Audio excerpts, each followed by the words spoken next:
who's the one writing down here from Band Directors Association? Sorry? Sean, right? Oh, No, that's Sean. No, Joseph. that's Oh, my. it's That's my. Joseph. Oh, hi, Yeah. Joseph. Oh. How come I don't get to see his face? No, it's my face. It's my face. It's my account. Oh. Okay, Oh, you so everybody good? Mhm. Since you're live already.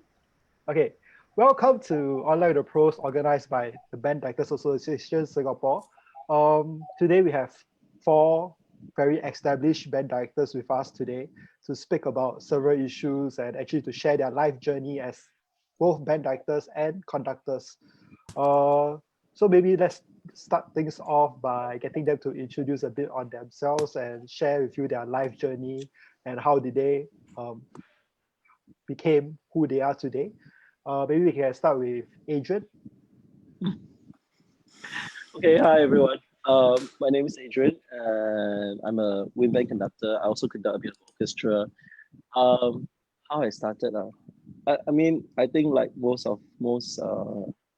people, I was made student conductor when I was Sec 2, and it was Sec 2 because I only had 5 Sec 3s at that point in time. My band was very small. My secondaries, when I was in secondary school, the band was so small, and because I was the only one that could play a bit of piano, so they just made this Sec 2 boy student conductor. Okay, lor. So I became student conductor. Then I had a lot of opportunity to. Then I realized how fun it was at that point in time. And because I had a lot of opportunity from my instructor to stand in front of the band and to lead them for performances and all the, whether it's in school or going out for exchange and stuff like that. So that kind of built my interest because I realized I had control of everything. I could not say control everything, but I could decide how the final product could sound like, and add like a chef, you add a bit of salt, cook a bit longer, and that kind of thing. So and the final product, it was quite gratifying. So this interest kept going until I don't know. I'm not sure if I should share the entire whole story now. Yes, please. Yeah, In yeah, 60 minutes. that was how I started. That was how I started, and yeah, that's fast forward. That's where I am today. Yeah. So Wilson, how about you? Your life journey as a band director. My life journey. Let's go as far back as when my. I think I was quite fortunate. My parents put me through many different kind of lessons. Started with some organ lessons, and then didn't really work very well. Even went for ballet lessons. It didn't go well. I had violin lessons. My father put an end to that because he couldn't take the practicing. After 6 months, after that, I did a bit of piano lessons, and I continued with the piano. I joined band when I was in primary 3. So I think because I had the grounding in piano, being able to read notes is one thing, and then instead of reading 2 lines, now you're reading just 1 line. So it became very easy. So I kind of got quite good, as compared to my peers because of that. So naturally, I went to secondary school, and then I was fortunate enough to do, I think, as with all of you, to join the band when I was in the NS. So after that, I think one thing led to another. I was quite fortunate to be given opportunities, to study in YST as the first batch. Then, yeah, I started conducting then. And yeah, I think I'm conducting. Yeah, so. It's an illusion. Yeah, I still think. Yep, so all summed up, I think it's roughly that. Then there's the professional life of working, conducting bands, being able to also continue to take a master's in conducting, which actually taught me that I didn't know a lot of things as well. So yeah, still continuing that journey right now. Okay, good. Maybe Francis would like to share some of your experiences. My experiences. Yeah. You don't want to hear my life story? I hear a life story. I hear a whole life story. It's quite boring. Really? I heard the contrary. Well, maybe when I was young, I always wanted to be an engineer because I really like chemistry. So I wanted, and physics, a bit of physics. So I always really wanted to be a chemical engineer. So becoming a musician was never in my mind. And I think my parents were quite against the idea too, because nobody knows with musicians can make money, right? And whether we can feed ourselves. So the older generation has a different idea to this whole music as a profession. So I thought maybe I want to be an engineer. And then when I was in NS, I got into SF band, and I think Adrian was there during the same time, right? I think we were in the same batch, right? Same batch, but different band. I think so. I only heard your So- Ephraim sound from Sungai, what? from band A. No, band B. I was in Band B.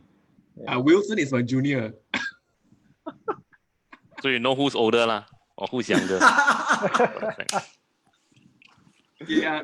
So when I was there, I started taking some tuba lessons because we are so fortunate, right? SF band, we get like private tuition with tutors. So I had tuba lessons, and somehow my tuba teacher thought that I'm very talented. I should pursue this. So I decided, okay, maybe I want to be a tuba player. And I found out from my best friend who plays the clarinet in the band that actually I can audition overseas. Because at that time there's no YSD, there's no music university in Singapore, so we can only do it overseas. So he gave me some of the info and pathways to go overseas. So long story short, I auditioned, went overseas, and then tuba players, right? We don't have much to do in orchestra, right? So half the time we are seeing conductors telling other people what to do. So that kind of inspired me. Say, hey, instead of being told what to do, I can tell people what to do, right? So I started taking conducting lessons, and I was blown away. Like, my conducting teacher was fantastic. So I started thinking, okay, maybe I want to be a conductor. So long story short, I came into Singapore. I want to be a conductor, and I found my mentor, who is not here anymore. I mean, not in Singapore anymore. He's still around, Dr. Lee Tian Ti, and he took me as his assistant. So he just basically showed me the ropes, how to be a conductor, how to rehearse, blah, blah, blah, taught me a lot of things about life and conducting. So, ta-da, here I am, conducting. So LB, would you like to share with us how you got started and how was your journey? How have your journey been for you?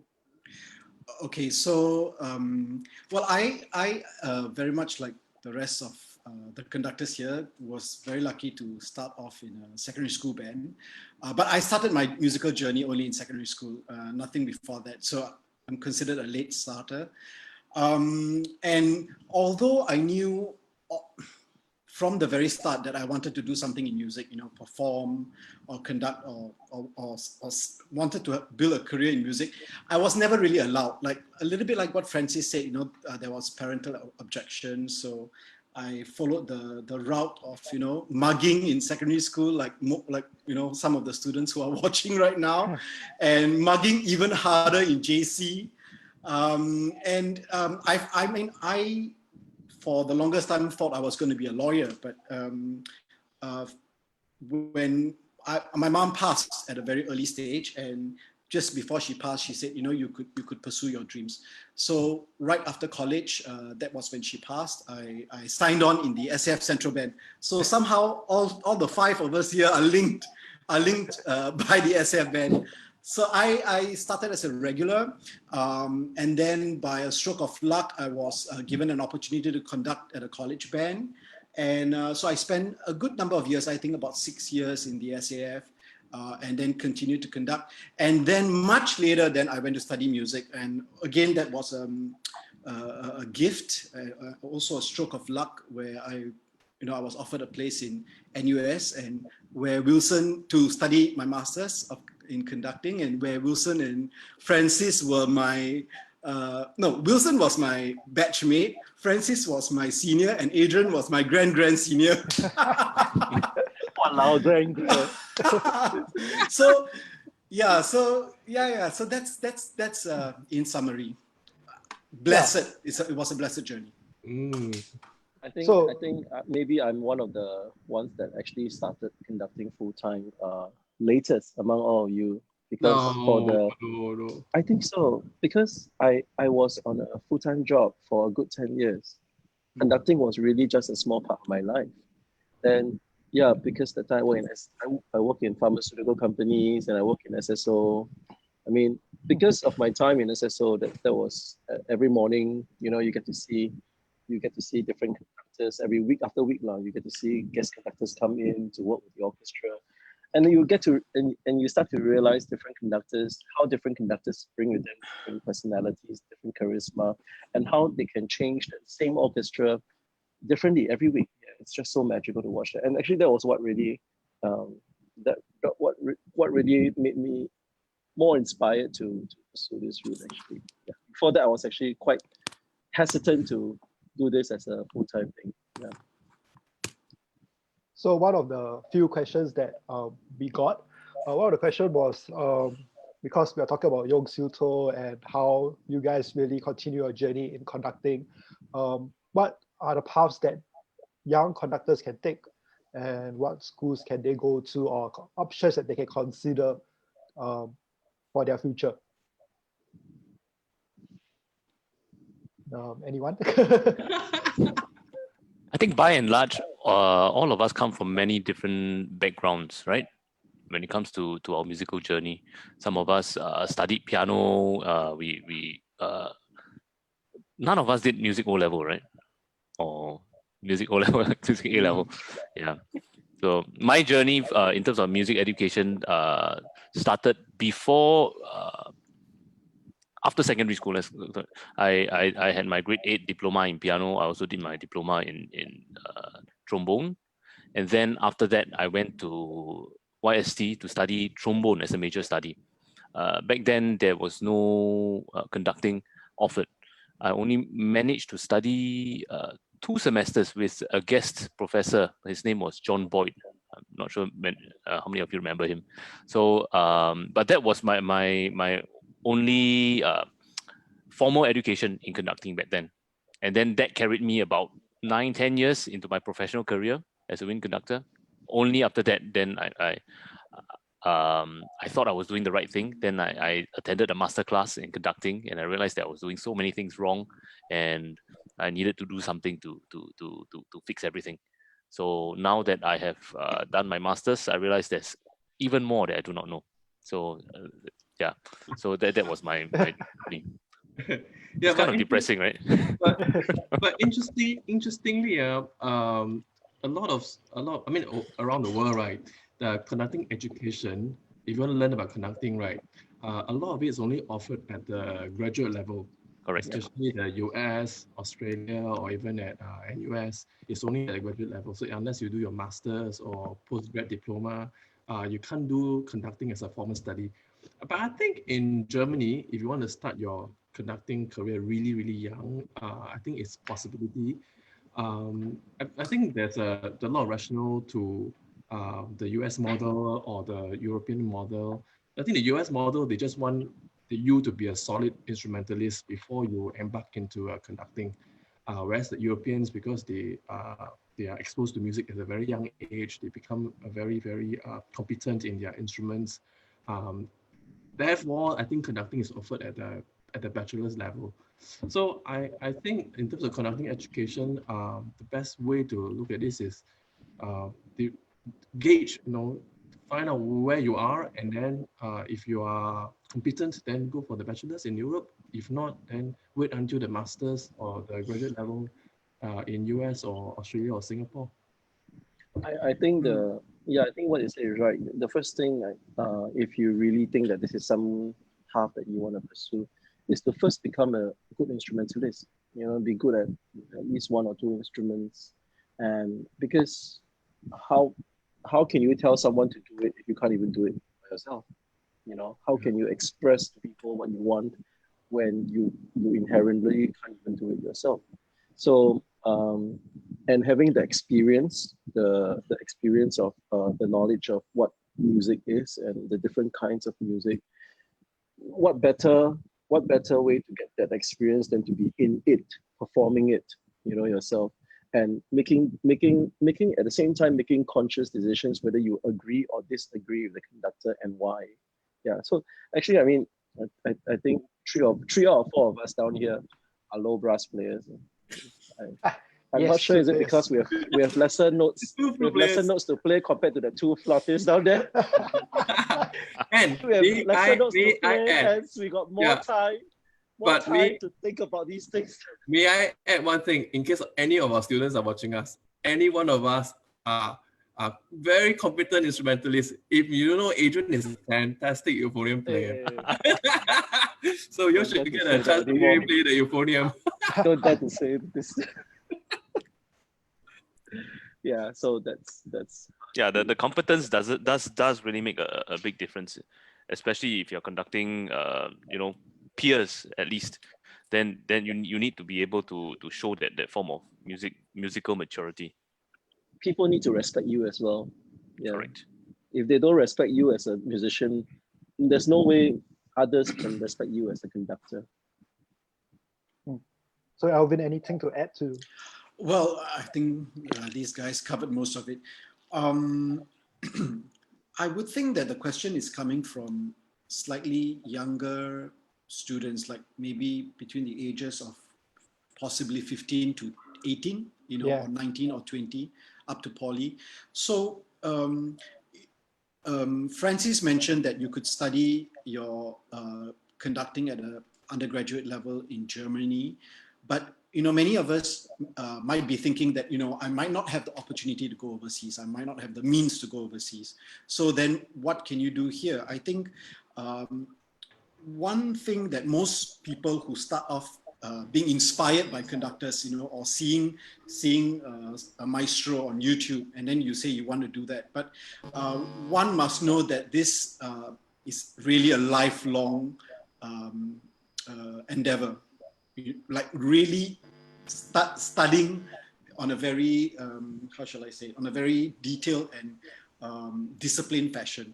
So with regards to what Adrian was saying about building your musicianship from a very young age, I think one could opt to go for, maybe ABRSM exams and to take it more. It's not like a CCA, but take it as part and parcel of your curriculum, part and parcel of your development, part and parcel of what you would do every week on a weekly basis. Practice your instrument, go and study music theory, go and find out about the different instruments. For example, in the band, if you are a flute player, find out how the brasses work. At a very fundamental level, you need to understand about the musicians that you will conduct in future. And the best thing to do is to get your hands dirty if you can. Nowadays in schools, a lot of conductors, they always give their student conductors an opportunity to conduct. So don't be shy. If you want to try, if you think you're not so sure if it's for you, go up to your conductor and say, you know what, I would like to try, and can I do a rehearsal? And conductors will be very happy. Very happy to Very happy. Very happy. Yeah, exactly. Yeah. Yeah, but was just something to add to what Alvin is saying, and after hearing what Adrian is saying about his time in in orchestra and watching different conductors, I think one of the most effective way to learn about how a conductor works is to really observe the different conductors, and I think a lot of us actually come to realize that much later in our careers that, hey, we need to learn from other people before we can be really, really competent. And I'm always very encouraged to see people like, Adrian or Wilson or Alvin or even Sean, going to a lot of master classes, watching different conductors work and trading notes and all that. And I think that part of it really, really can help you grow as a conductor. And especially at a young age, if you start that exposure very, very early on, it will really help you as a conductor as you get older. I still remember when I was in uni, when I was doing my bachelor for business bachelor. Every day I'll be going for some night band practice. Like I'm in NUS, but I will go to NTU even for band practice. It's like just join. But I mean, but that's adding on to what Francis just said, because I enjoyed watching how different conductors work. my parents were always scolding me, and that last scolding me, why you always go band? Why you always go band? Never study, that kind of thing. But yeah, so I enjoyed going for rehearsals and watching different people do things and evaluating at the back of my head, what worked very well, what didn't work very well. Maybe he could have tried this way, he could have tried that way, and things like that. Yeah. So like right now, because of the circuit breaker that we are having, and actually this initiative of Online with the Pros is actually started by the Band Directors Association Singapore to share some tips on instrumental pedagogy, and also to help encourage students to continue with their with their learning at home. Maybe more of the questions that they're asking is, what are the things that band students can really do during this period of time, and what would help to keep their musical growth going and aiding them? Okay, perhaps I can just jump in and say that how many of us during this period meet our friends on Zoom? Almost everyone. We meet our friends on Zoom. We're Zooming now. Yeah, we're Zooming now, right? Yeah. So a very good question would be, how do we continue to enrich ourselves with musical activities while not being face to face with one another? And I think the best way you could do it is to continue to, if you are a senior, is to continue to guide your juniors through Zoom. You could get your student to your junior to play a scale for you, and you could give some suggestions or maybe some excerpts of the pieces that you were playing before. I mean, it's pretty much the same kind of thing you would be doing with your friends, or your bandmates. So instead of chit-chatting, which is good as well. Sometimes everyone just needs to chit-chat, let their hair down, and catch up over Zoom. But you could use Zoom, or you could use other platforms to continue to play for one another, give each other some advice. And one other thing that's really quite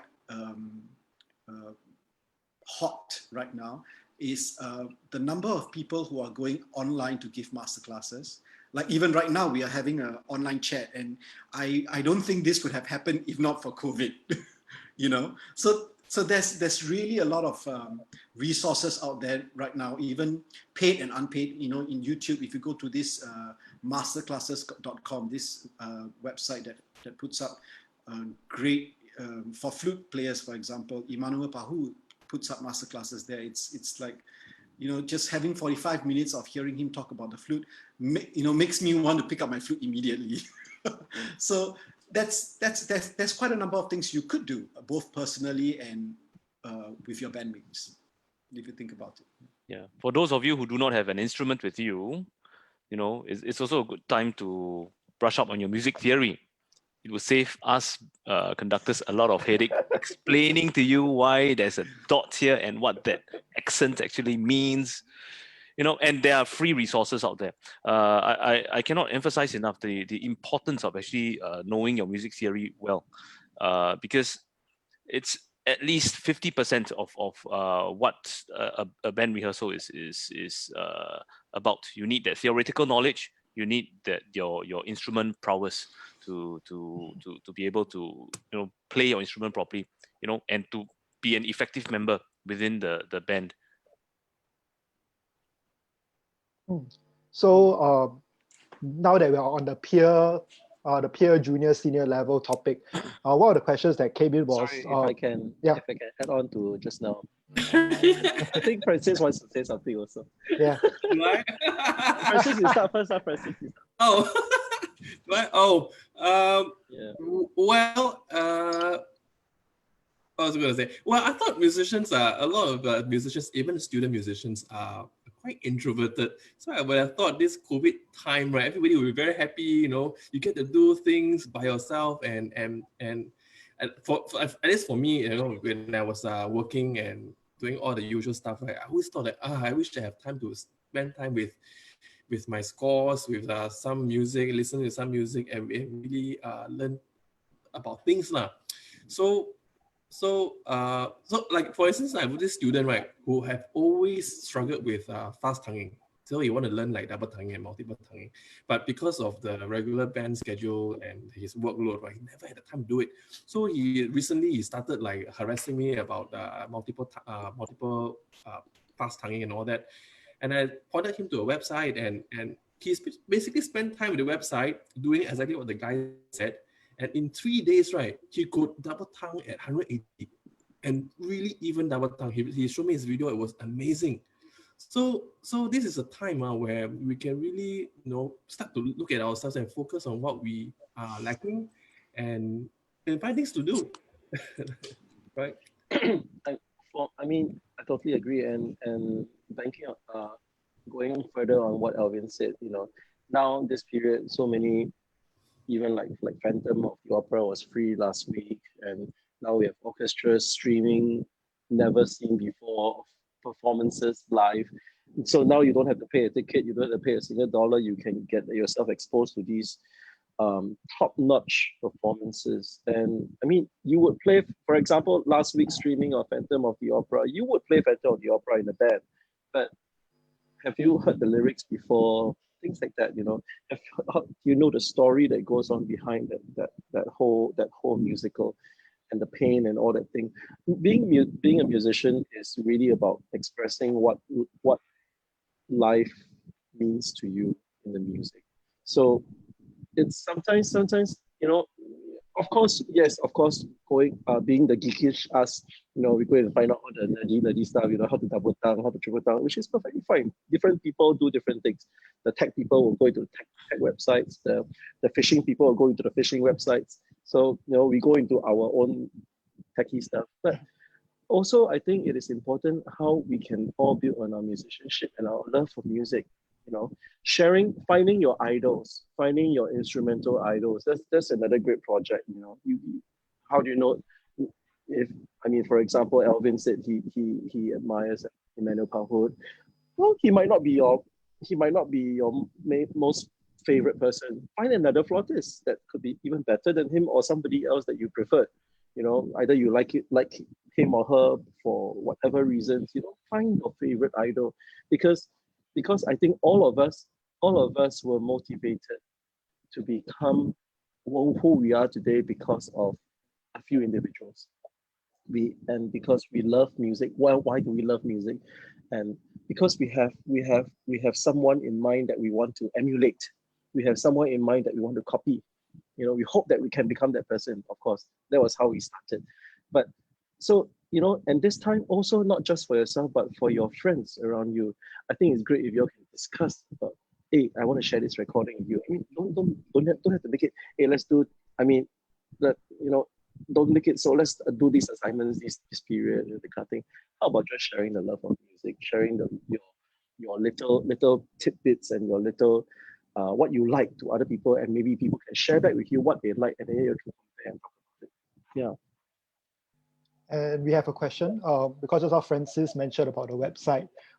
Maybe from Ruth, she was asking which website is that, and maybe you would like to share. Yeah, so magical. 3 days can learn double tonguing. Yeah. 3 days. Let me send to Ruth. No. Okay, but I have to preface this. The boy have already started practicing double tonguing of these things. It's just not quick enough. So the website did help. Yeah. Sean, I think we can share the website later in the Facebook. So we'll share it later. For everybody.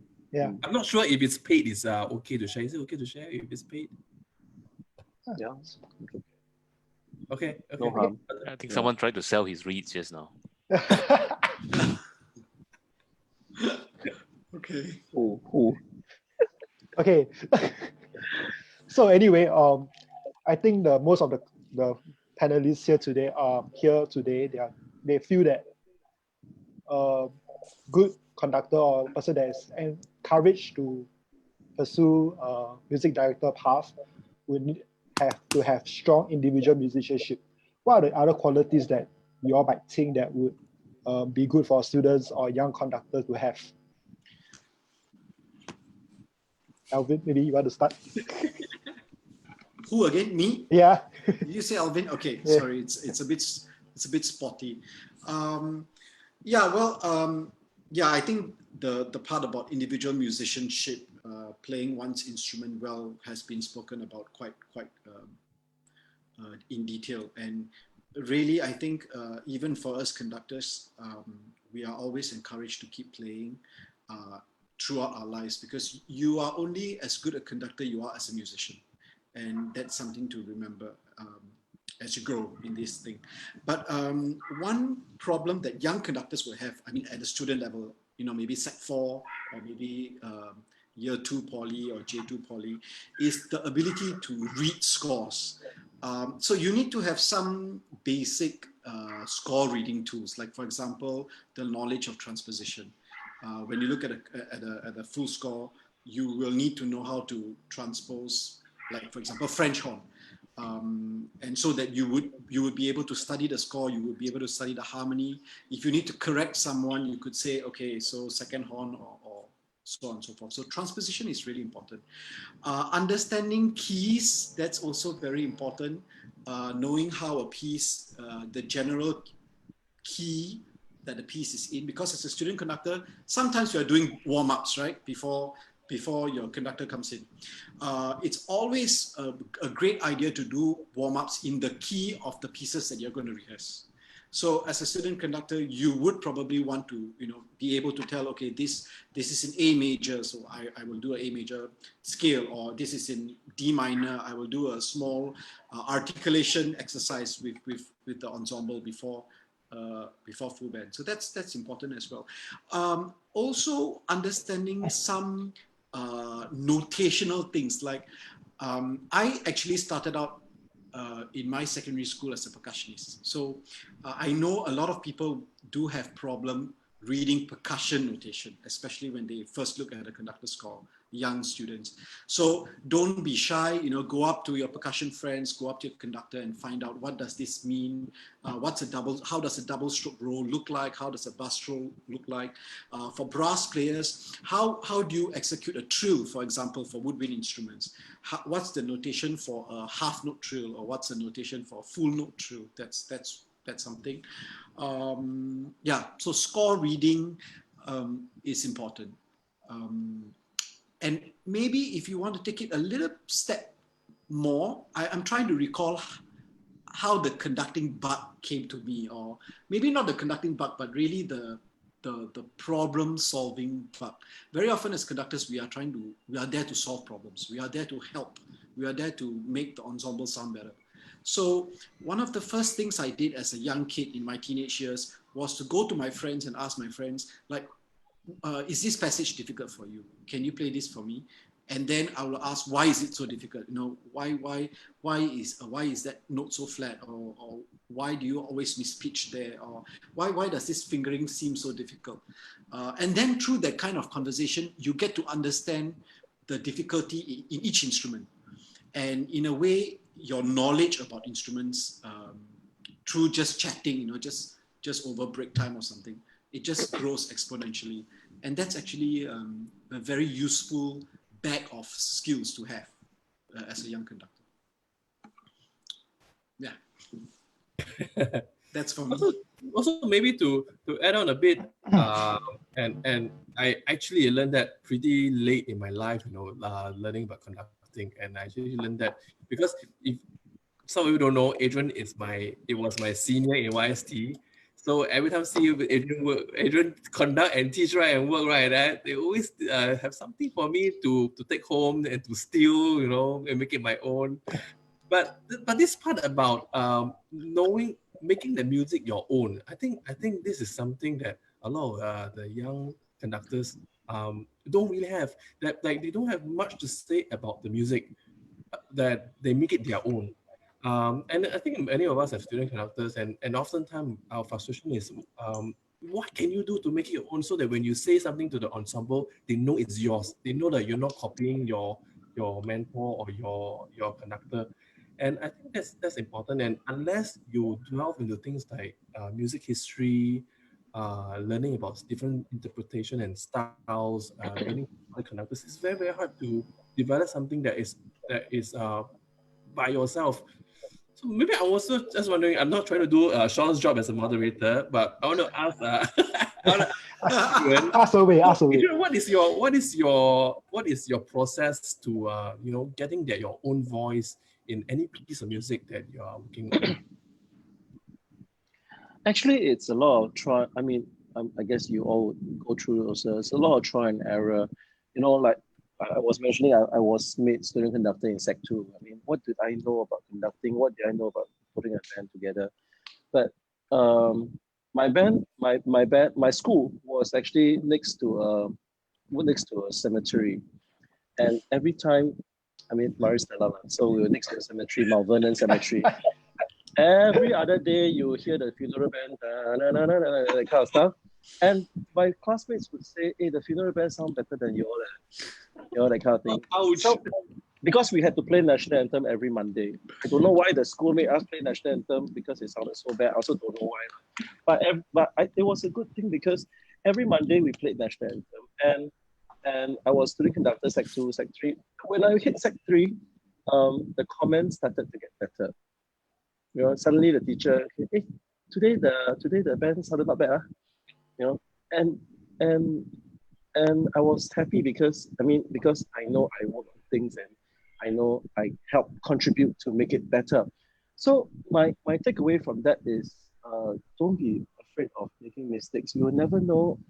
Finding your own voice is so important because all four of us are very different human beings. We all have different levels of experiences in terms of what happiness, pain, sadness, all these things. And it's what we bring to the podium, and it's what we understand from a composer's line and to the degree of what we want to bring to the podium. And so don't be afraid of, you just got to be persistent. You just have to try and you evaluate this. What you don't like it, you like it. What do you like about it? What didn't you like about it? You don't like it, chuck it away. Don't do this ever again. That kind of thing. Don't do what you just did. Don't do another one. And you slowly work towards finding your own formula. I'm sure we all have a little sense of when we stand in front of a band, what are the okays to do and what are definitely don't do. So this becomes a fixed working pattern for me. After a while, after years of experience, and yeah, that's how I do things now. Wilson, anything that you want to add? Okay, sorry, I don't want to digress. So can I check what the question was again? Because I was distracted by Nicky. Because all the cheering around, I was like, what's going on? Home now. Yeah. Home. Yeah. So the question was, what are the things that a student or a young conductor should have when they are starting out, or what they should aim to get and everything? I think. Sorry, yes. I carry on first. I forgot I left at one point. Just now. Even Sir Alvin said, just ask your conductor for the opportunity to stand in front of the podium. Even actually before that step, you can volunteer to help take sectionals. You can start to conduct your section. You can help 2 people. As long as there's 2 or 3 people, you can conduct them. You can try to do, because if you can do 2 or 3 people, you can do 5 people, you can slowly build it up. You don't have to jump into the deep sea straight away and conduct 80 people. You know what I mean? You can slowly build it up and build your confidence from there. And yeah, that's another way. Yeah. Sorry, I think so. To add to what Adrian is saying, before you actually volunteer to conduct a small group, then make sure that you can play first. I think that's a very because back to the being a competent musician is something. But then when you step on the podium, I think it's important to at least have a concept of what you want to happen. At the end of these 30 minutes, I'm there. At the end of this 1 hour, what do I want to happen? Or if I look at this piece of music, what do I want it to sound like? Because if not, you're just running through and nothing is done. The people are not getting better. The musicians are not playing at any high level. The ensemble is not going to sound any neater or more in tune. There's no sense of it. Then it's just, after a while, it just people start losing their patience. But if you actually come from a point where you know what you can do, what you can change, and you work at it, I think musicians, when they sit there, they hear the changes, they will appreciate you a lot more. So I think at the very least, know how you want the music to sound like.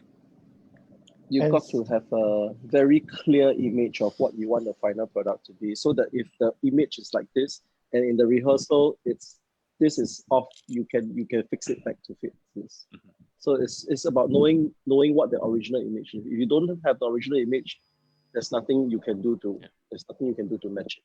Yeah, and there will be times when the musicians give you something that's totally different, and it makes you think that might actually be even better than what you actually thought of, and you go with it. I think that if you do everything to the service of the music, that will be the musicians will buy you, and it's always for the better. Good. And now that you're on the topic of concepts, like what we want, what band directors generally go on the podium and they have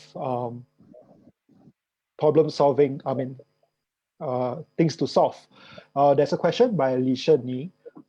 She's asking whether, she was asking about, are there any ways that she can improve her hearing skills so that she can help with problems in the section for intonation and harmony crashes? So Shani, I think to begin with, I think you recognize that you have a problem, and I think that's something that's really, really commendable. Because I think even for me, maybe I wouldn't admit that I would have a problem, But I think it's really good that you are self-reflective and seek to improve. So first of all, distinguish problems, which sections not in tune or harmony clashes. So do you know what is in tune, what is out of tune? I think that's most important. If you know it's out of tune, is it flat or is it sharp? Where do you want it to be? So next one, harmony clashes. Then how do you think the harmony is supposed to sound like? It's not on. So if you play a major chord, how does a major chord sound like? How does a major 7 chord sound like? And if that's inside there, then when it doesn't agree, like what Adrian says, it doesn't agree, then you need to fix it. And how can you improve that hearing skills? I think just listen. Maybe just off my head. Maybe if you can record. I assume you're asking this question because you're conducting your bands already. Record your band, and then listen to a professional recording of that, and just juxtapose the two together and see what's the difference. I think it will be very stuck, the difference, how it should sound like, how it's sounding right now, and maybe you'll be at a conundrum, like you don't know where to begin. So the answer is, I think, one thing at a time. If it is not in, it's not in tune, it's not rhythmically working together, it's not okay. I would fix rhythm first. Make sure the rhythms are there. Make sure everyone's starting together. Make sure everyone's ending together. And after that, making sure that the tuning of the notes are there. So if you can actually look at your score and see who actually has the same parts, who's actually playing the same notes over there, and then just pick those people and get them to play. It'll be very clear to see whether these notes are in tune. So when the notes are in tune, then you try to put in more notes, and that forms a chord. So if all the notes are in tune, and then you put it together, chances are the chords are going to be in tune, and then you can start tweaking you want this flatter, you want that sharper, but at least the units are all in place. Actually, if I can suggest something else to add on to what Wilson said, one thing I do also is recording is fantastic, because when you're in the moment, when you're in the situation, yes, a lot of us are quite deaf. Okay, you need to listen to what just happened from a third party's perspective. If you're not good enough on the podium to quickly sort those things out, you need to hear it separately. So if you are doing a rehearsal, just record the final product, and don't have to record the whole product, the whole rehearsal, but just record the final run through. Go back and listen to it, and you write down bar one, which instrument. That's what I normally do. Bar number, instrument, what problem? Bar number, instrument, what problem? And you send it to whoever's involved, and tell them, fix on these things before we next meet. I tell you, that will increase your speed of rehearsal so much faster, because now you have taken the effort to isolate the problem. Everyone knows what to work on. So for example, above 15, trombones E flat major chord was out of tune. Okay, trombones go and sort out the E flat major chord, and when we come back, then you can hear again, did trombones fix the E flat major chord, or did they not?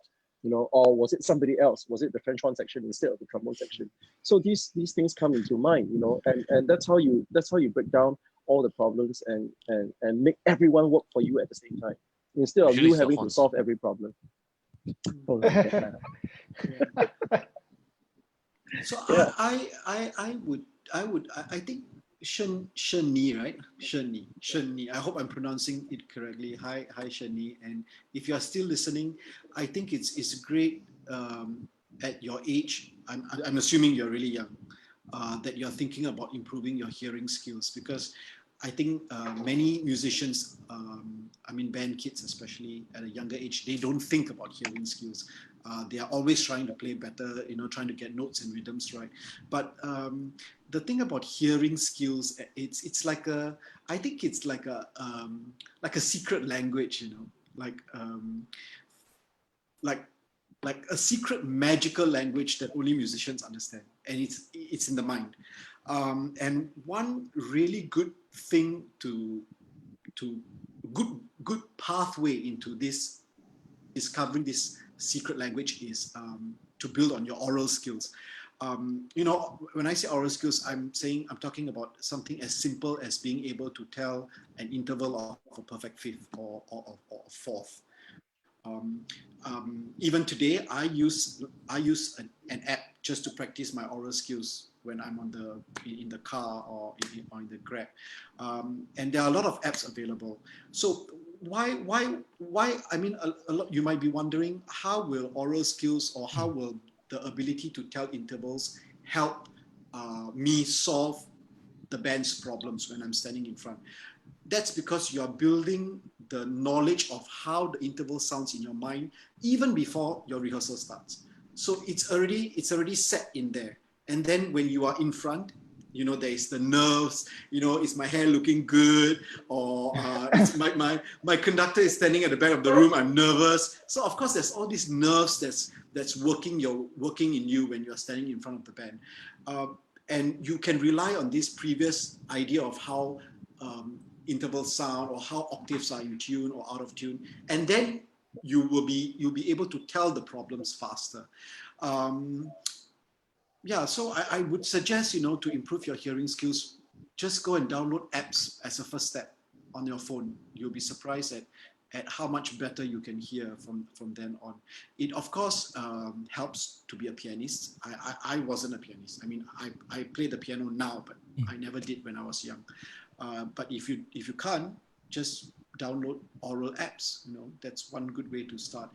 The other thing about harmony, I mean, this topic can go on forever, especially for me. But I'll just say one thing. A lot of people think that chords for wind tuning. I'm talking very clearly about wind instruments, brass and woodwind.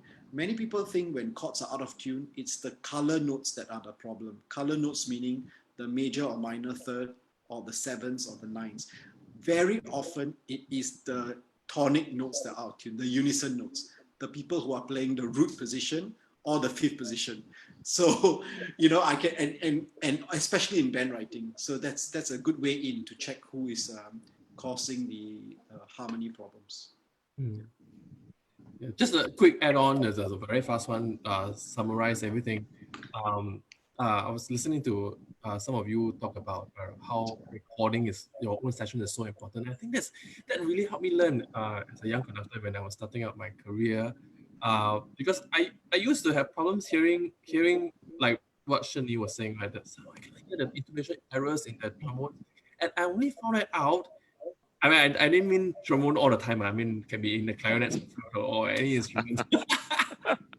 Although we like to always say it's a trombone error, but and I always wondered how come I can miss that, and only until I hear the recording, then I realize, hey, I keep missing this. And I realized that the problem is because when I'm on the podium, I'm so busy, like what you were saying, you're busy conducting, you're busy looking at the next bar, you're busy thinking what you need to do, and then you miss things. And I think as conductors, we're always learning about how we can make our ears sharper while doing all these things. And I tell you, even the very experienced conductors, they're still trying to master that skill. And so I suppose, and I think Alvin can be the best person to talk about this, is to have that absolute mindfulness and that focus in listening to the music at that particular point of time, really listening into the inside of the sound and finding out what the problem is. Because a lot of times we're just listening outside, we don't really listen into the music. And I think the ability to listen into the music will be very helpful in distinguishing whether there are errors in our people. Sorry, we're so long-winded, but it's a great topic. Just one more thing to add. Because this is a conducting thing, don't just. Another advice I would like to give is don't just audio record, video record, because sometimes the problem is you. Yeah, you might be giving the wrong gestures, you might be giving the wrong communication, you might be doing the wrong stuff. Yeah, and also tip number 2 is put the video or audio cam, whatever you have, at different parts of the room sometimes, because the equipment will pick up whatever closest, whatever is closest to it. And sometimes you will hear, it's like, oh my God, like what Francis just said, I never thought that the trombones were playing something wrong, because sometimes you just cannot hear. Or maybe the French horns, because the bell points backwards, and you don't hear that wrong note in maybe one of the younger horn players or something, they mispitch or something. Yeah, so sometimes you put recorders at different parts of the room so that you hear different stuff as well. So we have some questions that are coming in, and just so that we'll be addressing most of the technical parts, like how do you analyze a score, and how do you approach a score, and how do you conducting technique. We'll approach it next week during our session, and we also will talk about how do you look at a score and apply solfege to it. But a question that is very cool is that from Chen Si, she's asking, as a conductor, how do you train the hearing skills of your own sections or of your own members? Let's start with theory knowledge. Yeah, theoretical knowledge, I think, is very important. What is the major third? What is the minor third? What's the fifth? What's the being able to identify that on a piece of paper, then the chances of them being able to visualize it, orally will be much better, much easier. Yeah, but did somebody say sing just now? Oh yes, yeah, sing. Sing. If I'm not sure what's the context that you're talking about, but if it's your sectional, if it's a unison, like let's say euphonium or tuba section, it's the same line and everybody sings the same line, it's okay. If it's a 3-part trombones or 3-part clarinet or 4-part horn, you can start to sing the chord. If you can sing the chord, your chances of being able to play that chord in tune is going to be much higher. And if you don't have keyboard skills or whatever, I mean, you can just download on your phone simple keyboard apps. I'm sure somebody in your section must know how to play, or you can just figure out it's not that difficult. And on the topic of student leaders, from Chen Si also, she's asking what are some advice for maybe taking sectionals, and how can section leaders or student leaders do it efficiently or help their members and the best. Francis is part of WBAS. They organize student leadership every September. Yes, sign up. Yeah, this year is going to be a challenge because we can't have everybody together. So, but look out, we have something very cool coming. Okay. Anyways, some advice for sectional practice. There's so much, First of all, you must have a plan when you go into a sectional practice, because without a plan, what's the famous saying? If you fail to plan, you plan. No, You plan to fail. Yes, sir. Fail to plan. You You fail to plan plan, to fail. to fail. Indeed, yes. So must have a plan. Okay, you must have a plan. And I think a lot of us, section leaders or leaders or even conductors, when we go to rehearsal, we want to fix as many things as we can. It's just human nature to be very greedy to fix as many things as we can, and but sometimes it's okay as a young section leader if you just want to fix one thing and you really fix it. I tell you, your band director will be so happy with you. If you just fix a rhythm issue for 8 bars, I think that is good enough. I think a lot of band directors will be so happy with what you're doing, because if you try to do too many things within that 1 hour or 1.5 hours, it's almost impossible. So I think fix one thing, fix two things, have a plan. That's the way to go. If I can put it in another way, all my SLs and me, I look at us as having to work together let's say in a kitchen. Okay, if I'm the chef, I need everyone's help to help me prepare the ingredients properly. Everything must be sliced properly. Oh, I'm talking. There's a big chef among us also. Wilson is a Me? chef. Yes, you. So you need everyone's help to prepare all the ingredients and before the conductor in front can put the dish together. Yeah, it's so important. Every one of you leaders, is so crucial to the band's success, because if you give me shitty ingredients, I'm sorry, if you give me lousy ingredients, it's harder. It's much harder for me to put together the dish. It's just like that. Yeah. Okay, so just now Francis mentioned that on solving rhythm issues, like if a student leader can help to solve rhythm issues, there's a question on it, like what are some ways to explain about rhythm and subdivision? Oh no, what did I do to myself? I think Alvin should answer this. Alvin is dying to answer Yeah, the percussionist. problem-solving issue. Come on. Alvin, let's go, Percussionist. Alvin. I want to hear from you. How do you solve a rhythm issue? How do you solve a rhythm issue? Well, I think as with any problem, not just rhythm, maybe I'll try to give an overview. As with any problem, the way is to find the root cause. And very often we are not solving problems because we identify the wrong cause. So if it's a rhythm issue, then could it be the fact that the student or your junior is not reading the right rhythm? Very often, you think it's a rhythm issue because you think that they can't count in time or something like that, but maybe because they just memorized the rhythm wrongly, especially if they are Sec 2s. This happens very often. I've seen it all the time. I'm wondering why this particular student is late on the quavers, but because he thinks it's a triplet. It happens that way, sometimes it's about subdivision, especially at slower and moderate tempos. When you have a distance of time from one spot to another, the music is, the phrase and the music, whether it's rhythm or melody, it's not about the two different pit stops. It's not about here and here, but it's about what is happening inside. And it could be subdivision or it could be phrasing, what's happening inside these two spots.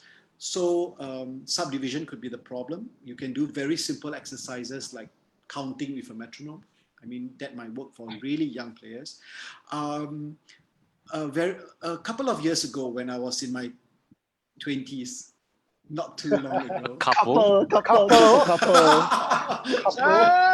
Decades ago. A decade ago. I was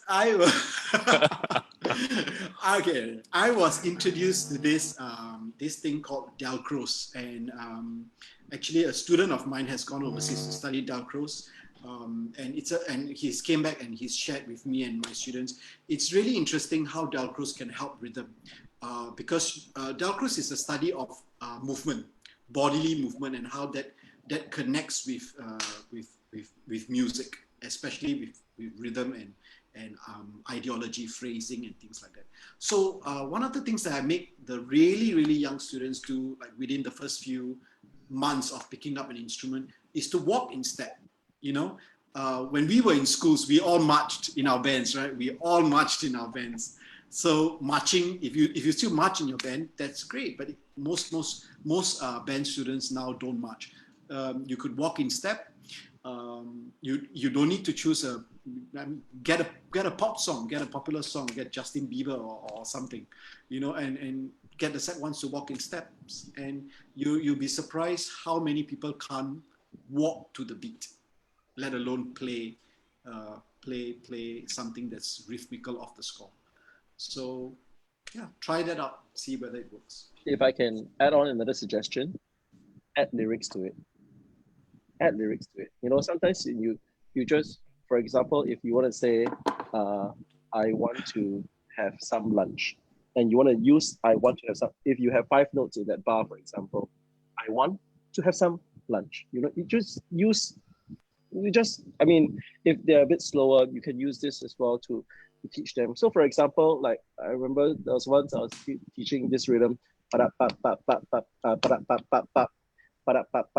think, hey, it's the McDonald's, you know, kind of thing. Everybody got it straight away, and I didn't have to teach anymore. You know, everyone see that pattern and they know it's that's it.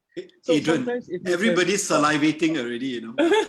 Nobody can get McDonald's now. You Can want make. also, you cannot. too bad. But that's my point. I mean, if you can find tunes that people know, lyrics that people know, they can relate to it straight away, it makes your job much faster. Or if you need to help your juniors, you know, or your section mates, you just make them sing a stupid song. It doesn't matter. You just make up lyrics and then just sing the song. But by singing that song, you learn the rhythm. And yeah, it's just another suggestion. I think what I would tell my favorite questions when rhythmic problems occur is, how many quavers is this worth?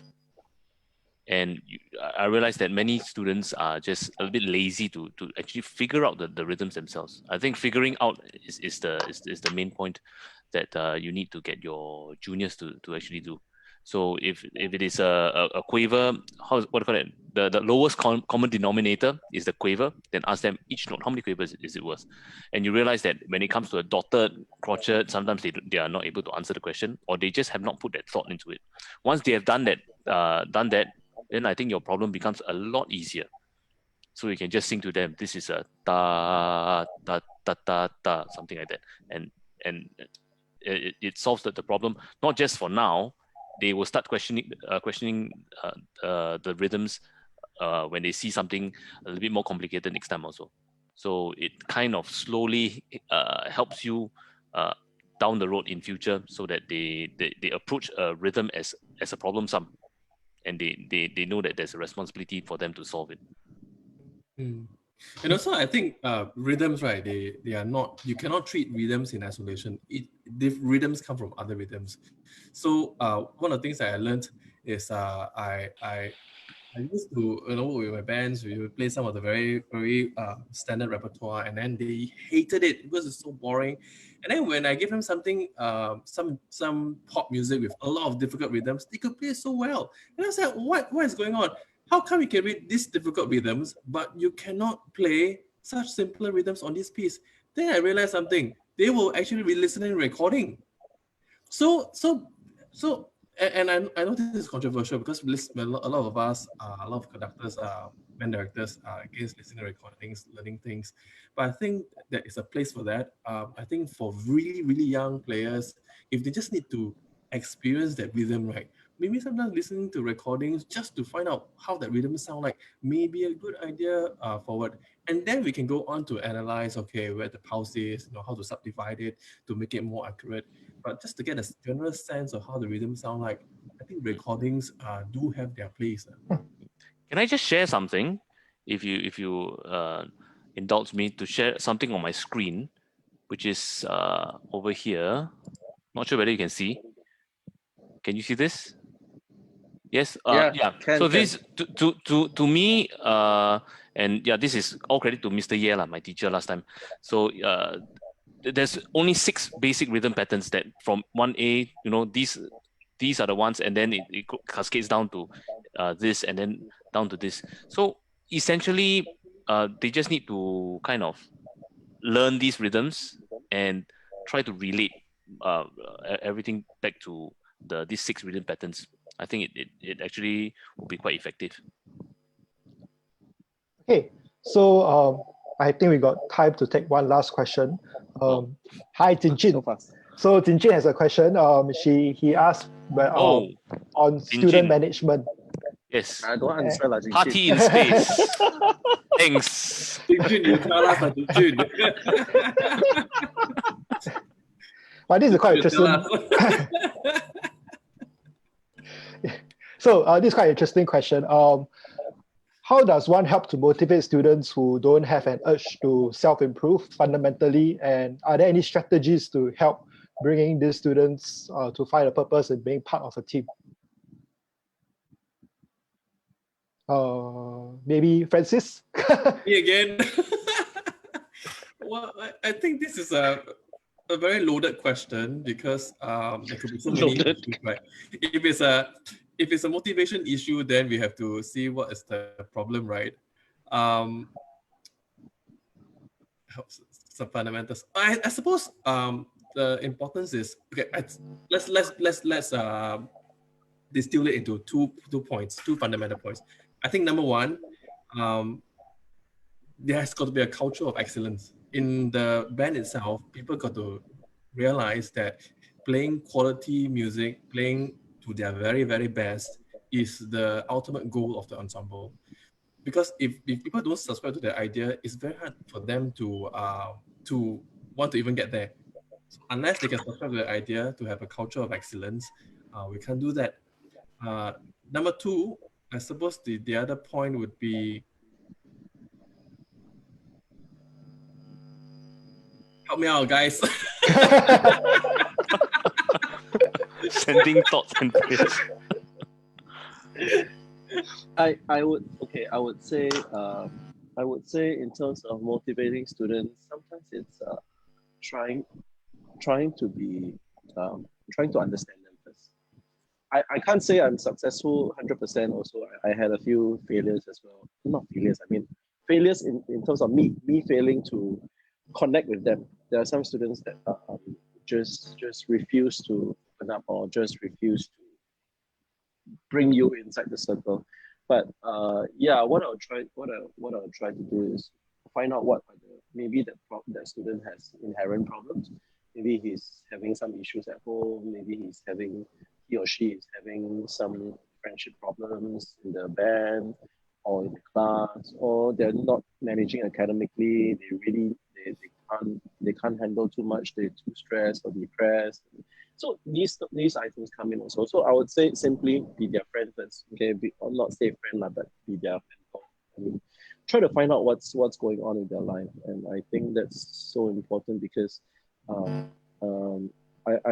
think that kids or students, no student is bad natured. You know, they might be unmotivated because if they really don't like band, you know, at the end of the day, I actually support them. You know, it's okay. You know, just go and do something else. I really don't want you to sit down here and waste your time. If this is really something you cannot imagine doing and you hate doing it, because I want you to have a good time also. I don't want to be responsible for holding you down. So at the end of the day, if you think that this is really not for you, I hope you find something else. And when the next time we cross paths along the corridor, you will still say hi to me. That's all. You know, I don't want you to hate Ben. I don't want you to hate me. You know, that kind of thing. Don't make yourself unhappy. You know, most importantly, yeah. So find out what is the real problem behind this child, this student of yours, and yeah, lor. Yeah. I've recently read a book, very interesting book about motivation, and it says that you cannot motivate somebody, you cannot force anyone to do anything, but you can dangle a carrot and show them that that's what they want. So I think maybe in Teacher's case, and I'm thinking of my own experience, right? Recently in my own school, we had to do some tutor change, and there was this particular section. I cannot name which section, but this particular section Must be trombone lah. a lot of problem. It's not trombone, but had a lot of problem. And then this year we changed the tutor, and suddenly all the kids improve. All the kids improve.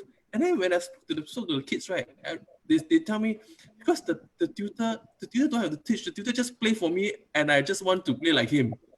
So the power of just playing for your students, right? When they are inspired by what they hear, I think sometimes that is the carrot lah. If they can see that, hey, that is something that I want to become, that is so cool, I want to become like that. So maybe I can be motivated to become like that person. Okay. But it's a loaded question, man. Dude, thank you. Hey, Alvin's been very quiet. Alvin is a great motivator, man. Is Alvin still with us? I am. Can you hear me? Yes. Yes. It's very spotty, right? The connection. No, it's fine. It's fine. You gotta motivate us now. Well, you know, I want to. Yeah, sure. Alvin, sorry. Well, I think Ben, something to understand about performing arts in schools is that primarily it's a social activity. As much as you want to say that, you know, it's about music education and it's about full development, you know, developing the students from all different aspects. The truth is that it's very much a social activity. So every young band student that goes for band practice is looking forward to some sort of social connection with the section mate or with the conductor or with the tutor. So if you recognize this, right, then you would know that sometimes when the student doesn't get that kind of support network, or let's say he's got a bad day in band, the conductor points him out and say, you know, okay, you need to go and practice, then the student will either feel like, you know, all alone, or he will feel very happy if someone goes up to him like a senior or a section mate that say, okay, no, don't worry, I will help you, or, you know, just try this a bit longer, or just be there for that person. So that kind of social connection, right, actually gives band members a sense of belonging. And that is where you can subscribe to a standard of excellence, like what Francis mentioned just now. Francis was saying that it's very difficult to get everyone to be motivated if the band doesn't have the culture of excellence. But before you can even strive for that culture, you need to feel like you're part of a family. And then as a family, you can strive for that culture. So I think sometimes it is important to look at personal relationships and improve on relationships between section members, between senior, junior, between teachers and students, between conductors and students. And if you look at relationships at that level, the music will come. It will take time, but it will come. The question I would like to ask would be, why did we join band in the first place? You know, I mean, I joined band in secondary school because I sat through a performance and I heard the drum solo. I thought it was so cool. Can't remember the song. Oh, I remember Rock and Roll Hall of Fame. It was like, wow, this is amazing, and I wish I could be part of that. Oh no! You know, Rock and roll. How is that? you know, with the trombone standing up and playing Wipeout, was like, whoa, this is, you know, I've never done this. Even though I played that in primary school. You know, there's something more I can look forward to. But when it comes to motivating students that do not want to practice, I don't know. I think also it's important that the band is a magnetic organization to begin with. It needs to be, you know, even before we talk about standards of how the band is playing, just the people, as I think all of us mentioned, the people need to be magnetic. It needs to be magnetic enough, an organization, and then you have enough positive leaders to really tip the scales, so that all the people who are not really positive on the sidelines, they just slide over slowly but surely.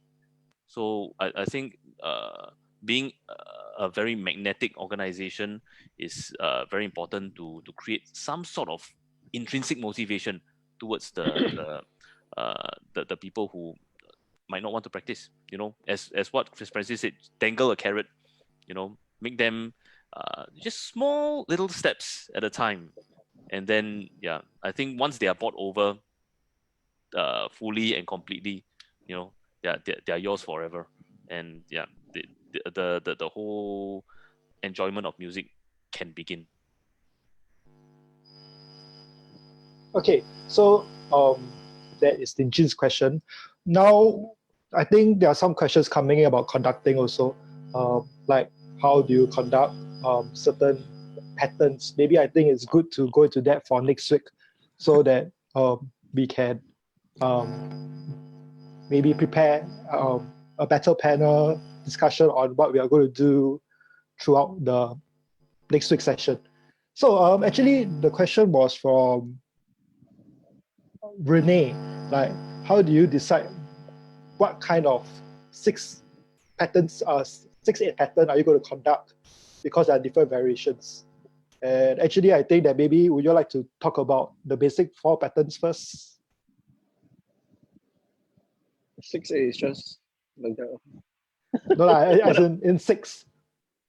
Oh, in By 6. the way, Adrian teaches the basic conducting course at YST, so he will have to answer this, Adrian. If you're talking about mixed meter, y'all chime in, okay? Different conductors have different ways of doing things, But if you're talking about mixed meters, I always say the second last beat to go up, so that your last beat goes up. So it can be whatever 1, 2, 3, 4, 5, 6, 7, 8, for example, or 1, 2, 3, 4, 5, 6, 1, 2, 3, 4. It's always So in between it's really what you decide to do. If you're talking about 6/8, 6/8, I think usually we're just in duple, we're just in 2. Yeah. So unless you're talking about what?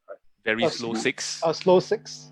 Very slow 6. I think slow 6, generally the most important beat comes down. Yeah. The next most important beat will go from left to right. So if it can go 1, 2, 3, 4, and then 5, 6, whether you want to do the Christmas tree or not, that's up to you. Or you can do a 1, 2, 3, 4, 5, 6 if it is phrased that way. So it really depends on how the music is written. How the music is written. Yeah, I think as conductors we do not have much say. It's what's written on the page that we need to respect. Yeah. Unless you're talking about 7/8, then you have the 2 + 2 + 3, for example. Then, or is it 2 + 3 + 2, or 3 + 2 + 2? So it's either 1, 2, 3, 1, 2, 1, 2, or 1, 2, 1, 2, 1, 2, 3, or 1, 2, 1, 2, 3, 1, 2, that kind of thing. So you have these 3 variations. So yeah, unless you have a more specific question. Okay, just to go back a topic, someone asked like, how do you suggest that students build better relationships amongst themselves, like maybe junior, senior, and that kind of thing? As a senior, go and talk to your juniors. I think that's something I realized, you know, in some of my bands. You know, they are so talkative and they mingle very well amongst themselves. Then when you ask, you know, how many sec ones you got, and what are they doing? What are their names? And then there's this long pause before they have to recollect. And yeah, so I think it's always the senior's responsibility to always engage their juniors first. Yeah, I mean, you always say the band is like one family. There's always many bands that like this logo, one band, one sound, one whatever, that kind of thing. So, but it really, at the end of the day, it's how you create a very helpful culture in the band, where you're there to help each other, to encourage each other, how to making music is you can't make music if you don't like each other. You know, if I don't like, if you can't work with the person that you're sitting with, it's so hard to make music together. It's so hard to play in tune. A section that is more bonded will play more together and will play more in tune together. Yeah. So absolutely, I would, I would encourage you to, just do the simple things by making friends, encouraging the interaction, the communication, and just talking to them. Yeah.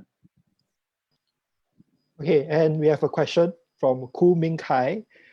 He's asking, would any of you mind sharing how you started establishing or conducting careers, or the process you went through between after graduating from uni to where you are today?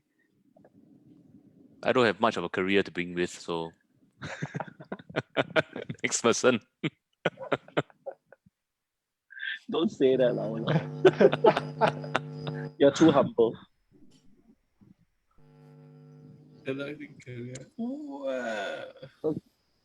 Well, there are many different career paths for conductors, right? I mean, the most successful one in Singapore, dare I say, one of the more successful one in Singapore is Wong Kah Chun, and he went to a school in Germany and studied, and then won some big competition, and then continued to develop his career from there. And then there's some of us who basically, I think all of us, right? Maybe even including Sean, right? Actually were mentored by some of the older band directors and taught the ropes and taught how the craft before we actually go into conducting. I mean, like I said, for myself, I was very fortunate to be a student of Li Tian-Ti, Dr. Li Tian-Ti, and he basically taught me everything that I need to know. He taught me some things that I didn't know, not everything. Then we have like I think Alvin, maybe with Miss Chan or so on and so forth.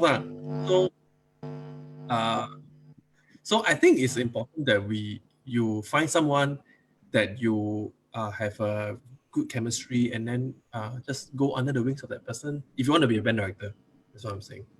Or I think Adrian is very free now. He's willing to take in more people under his wings.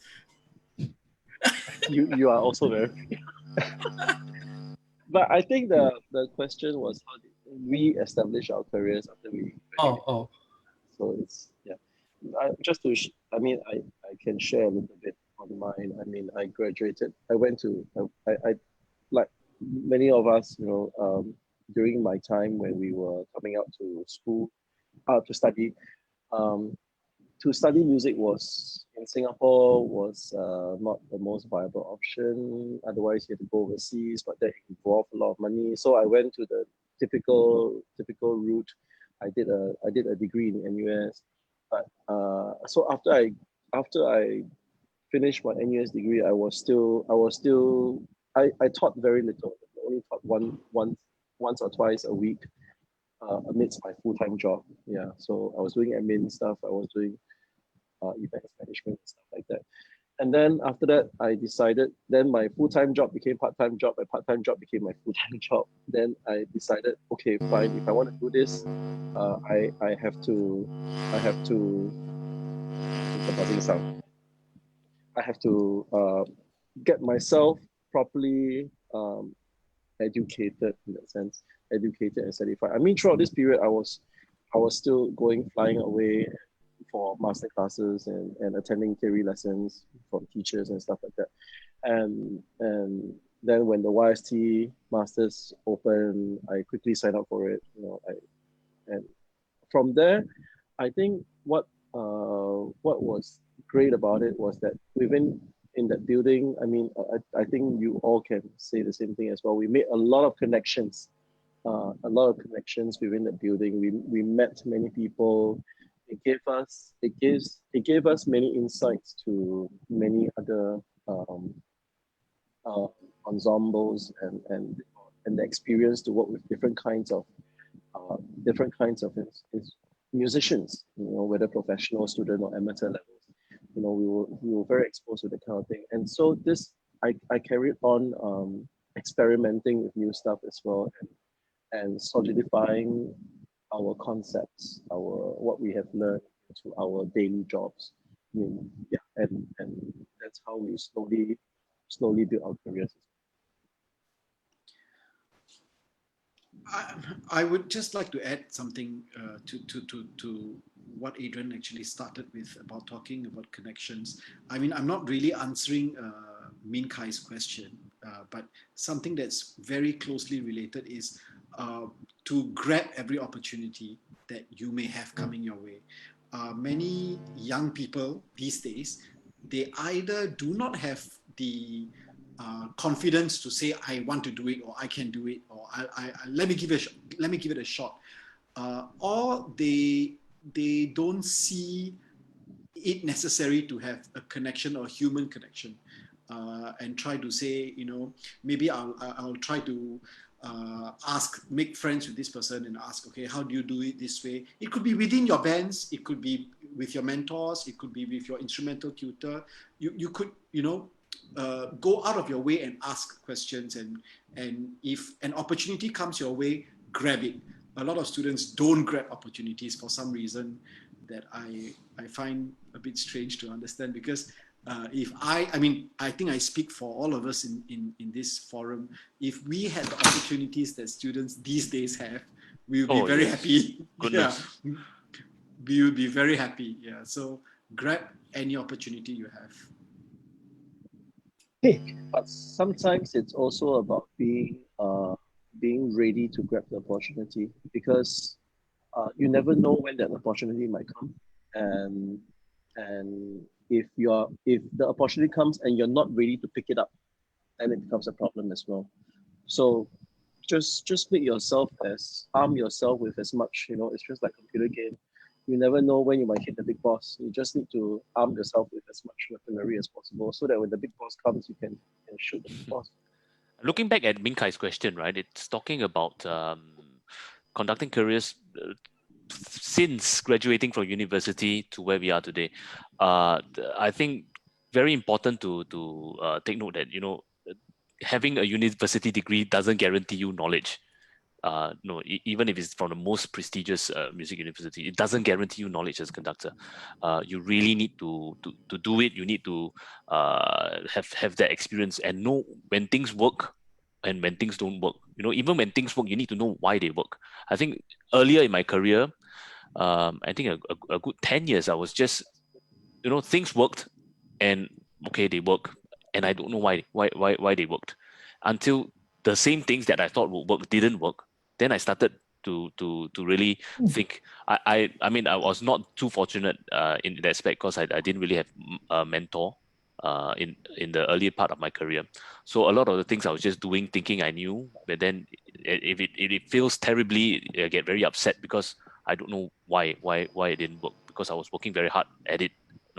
So I think, get as much knowledge as possible, but don't assume that you know everything. I think maybe I was a little bit arrogant when I was young as well. Maybe I still am. So the knowledge that you learn in university, I think it's good, but have lots of friends. Now it's amazing that we are actually talking as conductors, now, because I think just a few years back, we wouldn't have this kind of network to just talk and freely share information. Yeah. So I mean, Francis has been very, very helpful, in the past few years, really listening to my bands and really unlocking some of the questions I had. Why does this work? Why doesn't it work? Yeah. So I really appreciate all this help, and I think if you can look out for this kind of help as you proceed with your career, it's really, really very important. Well, I think we are almost out of time. So we'll still be having these 4 very nice and friendly panelists next week again, and we will be discussing more about conductors and conducting technique itself and other issues that you might have. So I would like to thank the 4 of you for being here on a Saturday night. Thank you for giving me a reason to shave and comb my hair, look presentable. Finally. You did? You could be hair. What's left of it, lah? Well, so join us next week, Saturday, Online with the Pros, organized by BDAS. Thank you everyone for tonight. Bye. Thank you. Remember Bye-bye. to like and subscribe. Bye. Thank you. Like and subscribe. Yeah.